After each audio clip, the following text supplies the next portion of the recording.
For today's video, I wanted to talk to you about skincare horror stories. One of the best parts about what I do is the interaction that I get to have with you.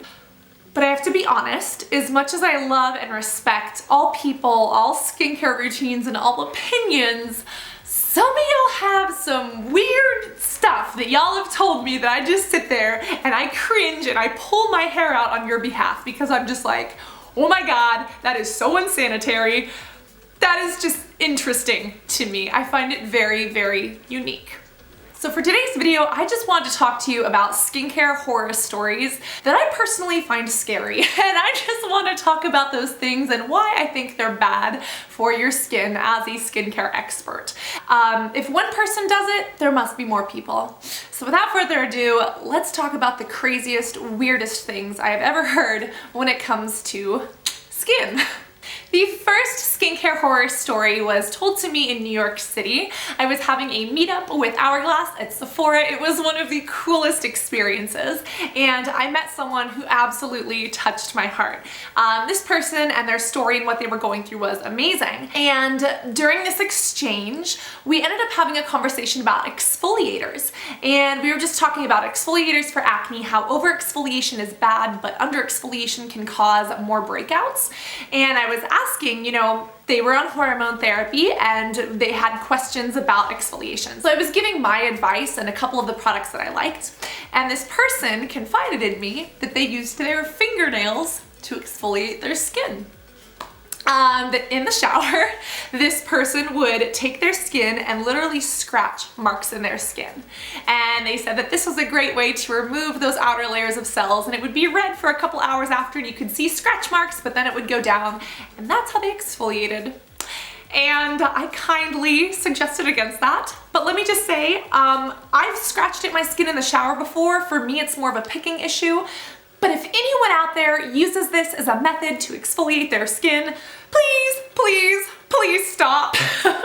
I love you, I respect you, but that makes my skin itch. And when you think about it, first off, that's causing a lot of damage to the skin. When you're using your fingernails, you're not exfoliating evenly, and you're actually causing scratches and abrasion in the skin, which when you get out of the shower allows a lot more things to get into your skin, and it's causing inflammation, which can cause and worsen acne and redness, and of course promote scarring. But on top of that, think about your fingernails. Think about all the things that you do during the day, all the things you do, all the things you eat, all the things you're touching, all the makeup things, all the things you don't even realize that you're doing throughout the day. All of that gets caught underneath your fingernails. And even if you're in the shower where you think it's clean, that stuff under your fingernails gets onto your face. And especially when you're creating open scratches and open deep lesions, that stuff can get in there and cause acne and the spread of bacteria. So if you're the kind of person who has ever done that, please stop. There are exfoliators that are like $2.99 at the drugstore if you don't want to spend a lot of money. You can make your own DIY scrub, literally using sugar.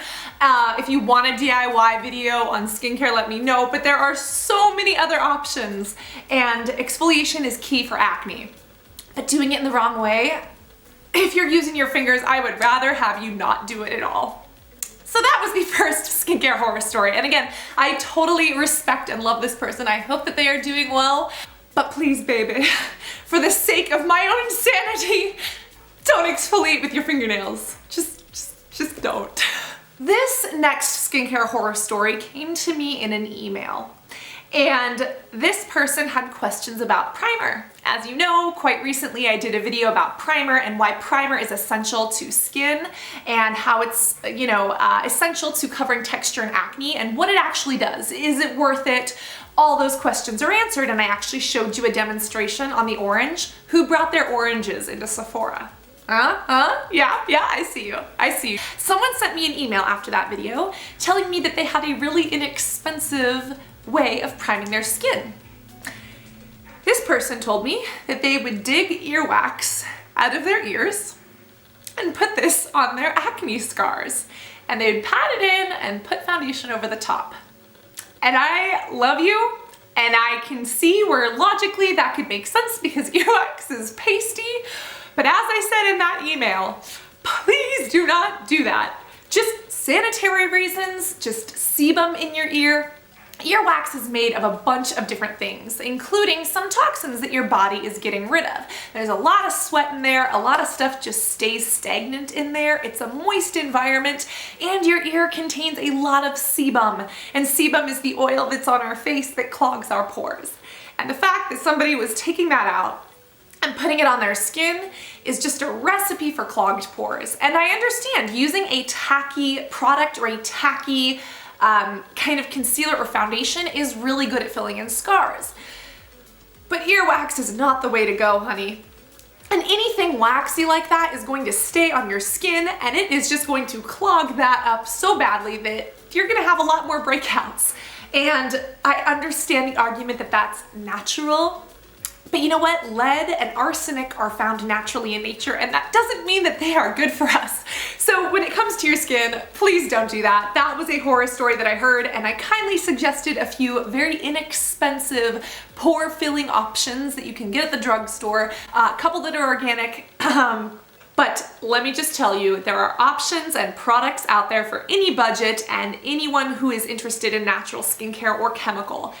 And you don't have to resort to earwax. It's just not a good idea. The last and final skincare horror story I heard actually came from someone who was a preformer and had a problem with keeping their foundation in place all day. And let me tell you, I got acne. My face is oily. I sweat. I know how it is to not have your foundation stay on all day. But let me tell you, using hairspray as a setting spray is not a good idea. Honey, first off, have y'all heard about how hairspray is literally destroying the ozone layer? There are so many chemicals in hairspray, and we know that our skin is our largest organ. It is absorbing all of those, and the fact that you're putting that on your face means that you are taking in so many chemicals, so many toxins, aerosols that are not meant for your skin. They can even bubble up and kind of cause your skin to burn or blister if you have sensitive skin.